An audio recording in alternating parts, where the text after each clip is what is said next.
The subject of the Hunger Games is an indoctrination of the world's children to accept the globalist mindset of world domination by a multi-generational group of financial and political elites who control through terror, fear, and thought manipulation. The theme and characters accurately depict a variation of a blood sacrifice satanic ritual routinely conducted by upper echelon occult families throughout the world. While the book and movie may be fictional, but it portrays a very realistic enactment of ritual torture, murder, and blood sacrifice to the elitist god, Lucifer, also known as Satan, the devil. The intended effect which the Hunger Games has upon the reader or viewer is not imaginary, but very real. The movie is a satanic initiation rite, intended for a mass audience. The graphic images deliver shock value to traumatize the viewers to allow for implanting mind control suggestions into their subconscious, and thus to facilitate further mind control programming. This is a standard procedure for programming mind-controlled slaves.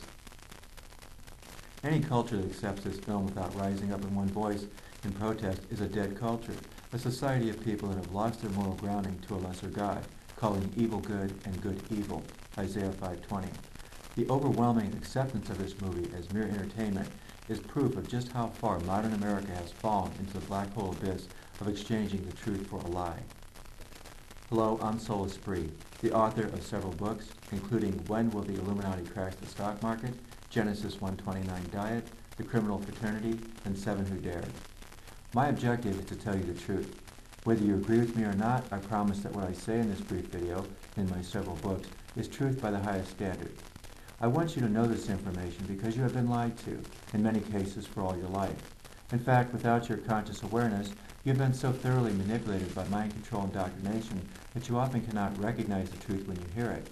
Sadly, now, you perceive the truth to be something abhorrent, and deceit and lies to be a thing of exalted beauty. I hope you come to understand that the people who did this to you are the same people that created and vigorously promote the occult indoctrination film, The Hunger Games. If you were to be wise, it is strongly advised not to listen to what your enemies have to say. Rather, listen to what God has to say. The ritual murder and sacrifice of infants and young children is a favorite pastime of the globalist world controllers, who are sometimes known as the Illuminati, a multi-generational closed society that views the death of innocent victims as a sacrifice to their Lord and Master, Lucifer Satan. This relatively small group of blood-related high-level witches are the hub of a highly organized network of practiced killers, supplied by a vast market of pedophiles that produces a great number of child pornographic videos, photographs, and snuff films. In its overall scope, it is a secret global operation and is especially prevalent, well-organized, and protected from police investigation in Europe and North America. I've written a book about this phenomenon entitled 7 Who Dared. The 324-page volume details the motivations and objectives of some of the most wicked and deadly individuals on the planet. These are people who are revered in so-called respectable societies because of their enormous inherited generational wealth and political influence. They are the upper echelon Illuminati crime families of the world. People who oppose or expose them often end up politically compromised or dead. But for a servant of God, truth is more important than life. Can these people be named? Why have they operated for so long in secrecy? Why are they able to do their evil deeds without opposition? These are fair questions to ask, in which my book convincingly answers. But first, a little background information. They mask their activities by communicating with each other through media symbols and word phraseology, having double and triple meanings. Everything they do is inverted or reversed. Good is evil, evil is good. The truth is lies, their lies are the truth. Death is life, and life is death. They generally enjoy witnessing the pain and suffering which they inflict on others and consider it a sacred right, their wicked acts satisfying them on a deeply emotional level. For them, the shedding of innocent blood is a beautiful sight to behold. In their twisted, demented minds, all life is of trivial consequence, and human beings are considered to be nothing more than animals, to be used as sport and entertainment, merely commodities for exploitation and for satisfying the elite's bloodlust craving for total domination of another physical body. In school textbooks and the scientific community, they promote Darwin's theory of evolution to support their religious philosophy. Survival of the fittest, natural selection, only the strong deserve to live. Yet, even though their laughable theory has long since been discredited as a mere political fable, one that no scientist of any merit takes seriously, it is still being taught as scientific fact in science textbooks. As Hitler, Stalin, Mussolini, and Pol Pot all subscribed to defunct Darwinism, their false beliefs were calculated to manipulate and control the conscience of a global population of people easily influenced by media propaganda.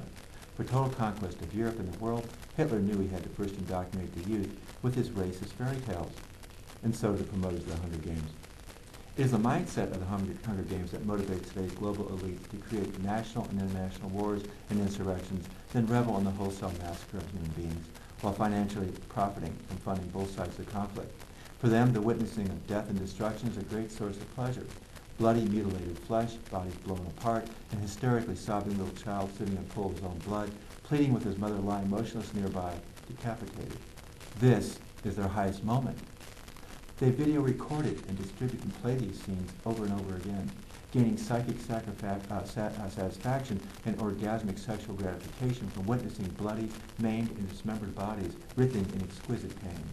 As you or I might appreciate watching a nature film on TV, they would very much enjoy seeing a snuff film of a 13-year-old boy raping a 5-year-old little girl, then plunging a knife into her heart.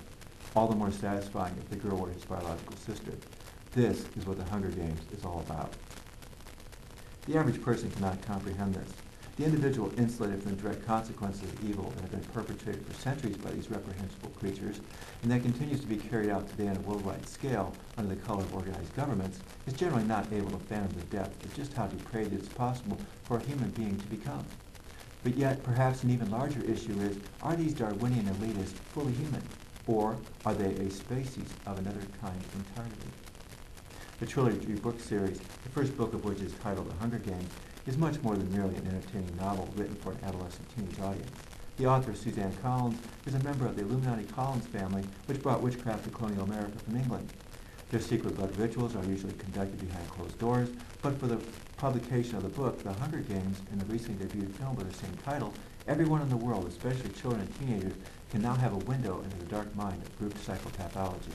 A captive audience, these are the same children who received their first witchcraft mind control indoctrination from the Harry Potter book and film series. Like Suzanne Collins, the Harry Potter author J.K. Rowling is an Illuminati witch Satanist. Both are driven by the same spirit of witchcraft and occult homage paid to the dark spirits of their controlling demon masters. Their mission is not to entertain, nor is it to create a work of literary merit, but rather to disseminate subtle indoctrination into a world where evil, death, and destruction are glorified as something desirable and beautiful, and where truth and noble virtues are considered despicable. Their target is the impressionable youth of the entire world, minds that are yet malleable, subject to emotional input of ideas and images that are designed to change the viewer into a depraved creature, much like themselves. Hitler knew this strategy well. He knew that to control the group mind of an entire nation, he had to get to the youth.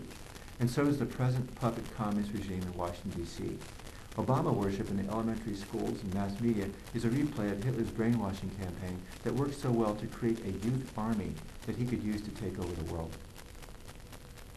One of the principal objectives of those who serve the New World Order is to instruct the youth in the teachings of occult satanic practices. Theirs is not a haphazard venture, but a finely orchestrated media blitz bought and paid for by their Illuminati multi-trillionaire relatives who regulate, own, and control all forms of the mainstream media, including Hollywood. The film industry being a prime venue for conveying their witchcraft spells to a global population has been mesmerized by shocking scenes contrary to the moral code of civilized people. In passively witnessing the Hunger Games film, embedded spiritually charged messages are transferred to the viewer's subconscious mind, later to be incorporated into the psychic repertoire of a now morally dysfunctional child. This is why Collins and Rollins' books sell millions of copies and the movie version sells out to record audiences. The entire process, from book publication to highly publicized film debut, is a top priority Illuminati project calculated to captivate the heart, mind, and soul of children and young adults everywhere, and they are fed a daily dose of witchcraft indoctrination that has been carefully crafted to prepare the next generation for participation in a satanic culture where killing children is done for sport or as a tribute to appease the power elites who squeal in orgasmic delight upon watching, whether live or film reproduction, a 16-year-old wielding a battle axe to lop off the head of her best friend. The face of a terrified child, a chilling shriek, gurgling blood with labored last breaths, frozen-eyed body lying motionless. This is what they live for. Premeditated murder, death, destruction, human carnage, suffering, pain, torture. And that is what they want to do to you. Whether they use a battle axe or brain-numbing fluoride in your drinking water, a razor-sharp knife or MSG aspartame-laced food, a piercing arrow or a mercury vaccine hypodermic injection. It makes little difference to them. Slow kill, fast kill, it's death and destruction of all that's good and noble that they want. This discussion isn't about the occasional aberrant pedophile prowling the local park. and which is given inordinate press to divert the public's attention away from the real threat to their child's safety and welfare. The menacing pervert casing the neighborhood streets is more likely to be part of a much larger child abduction ring, a link in the supply chain targeting children for ritual torture and murder. The media cliche of everybody's a potential terrorist is disinformation to divert attention away from an organized international pedophile ring procuring children off the streets and front yards for sale on the international market. Child abduction and ritual sacrifice is a theme of the Hunger Games, just as American neighborhoods, schools, and institutions are a major part of the international child abduction supply line. On a daily basis, all over the world, children are being kidnapped, raped, tortured, murdered, or sold into sexual slavery by the same people in high political office who front as our protectors. The actual statistics for America are greater than 500,000 per year. That's more than 1 in 600. But the reality is that there are no terrorists. There is only criminal government promoting terrorist propaganda. They're staging all of it. The school shootings are being carried out by CIA mind-controlled zombies. The government wants to disarm America. Children shooting children in schools is an emotionally charged means to accomplish that objective. The elections are a make-believe soap opera. High government officials aren't elected, they're appointed by the Illuminati. And nearly all of you have fallen for it. You vote. They're laughing in your collective face, folks. They're manipulating you like puppets on a string. Don't you get it? Wake up. Organized pedophilia, satanic ritual abuse, rape, murder, police cover-ups, government complicity. For literally millennia, why have so few stood in the face of this organized mob and shouted, "No more"? In Belgium, for example, mass public protest against the famous Mark Dutrecht's case brought the country's citizenry to the brink of a revolution. More than 300,000 angry people amassed in the city streets, ready to storm the Capitol. Yet the targeted individual was merely a pawn in the overall grand scheme. He was only a decoy to divert attention away from the heart of the child sacrifice machinery, the various castles located in southern Belgium, France, borderline area, as well as other European locations, where the world's top financial political elite, including the king and queen monarchs of old establishment European royalty, conduct ritual murders and unspeakable torture, trauma-based mind control, and child sacrifices to Lucifer Satan.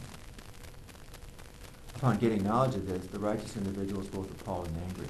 He or she is profoundly disturbed, often to the point of shouting, "We know who you are, and we know where you're at. Now, it's your turn." With knowing the truth comes responsibility. The only relevant questions become, are you angry enough? And even more importantly, are you righteous enough? Read 7 Who Dared and find out. I promise, you will get answers. The answer to the Hunger Games is 7 Who Dared.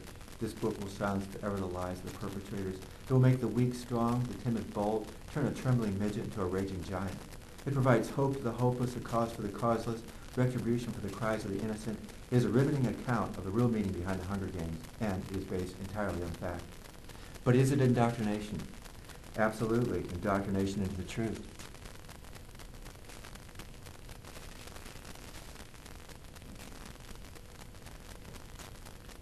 And the truth is eternal. No one, no Illuminati pathological liars can ever kill the truth. It never dies. It can be suppressed, but only for a little while. Eventually it surfaces, and there are raised up those noble few who will carry forward its banner into the future. The more the truth is acknowledged, the stronger it gets. And that is what the child sacrificing Illuminati Satanists fear the most. I urge you to read 7 Who Dared, and not merely because I wrote it, but because without it, Illuminists like Collins and Rowling have no one to oppose them. Their lies and deceit are taken for the truth, prima facie, at face value. The lives and future of millions of little children all over the world are at stake. I challenge every one of you listening to this video to look into the wide-open, clear eyes of a small child and say, I will never allow anyone to hurt you, and mean it with everything that's in you. We, as a culture, have slipped into a deep sleep. We are under a spell, a witchcraft spell, cast with scientific calculation by creatures with an ancestral bloodline steeped in occultism. We have allowed wicked men and women to determine for us what is good and what is evil. We have permitted them, by our silence, to rule over us as unrighteous, murderous thugs, mutilating our children, rending their minds, poisoning their bodies, destroying anything and everything that is good in the human spirit. The fatal error made by the 24 tributes in the Hunger Games was in failing to recognize that their only real hope of freedom and survival was not in attacking and killing each other, but rather in brutally exterminating their oppressors, the capital elites. The answer to the Hunger Games is indeed 7 Who Dared. Read it and be deprogrammed with the truth. Then ask yourself, why hasn't this book been made into a movie?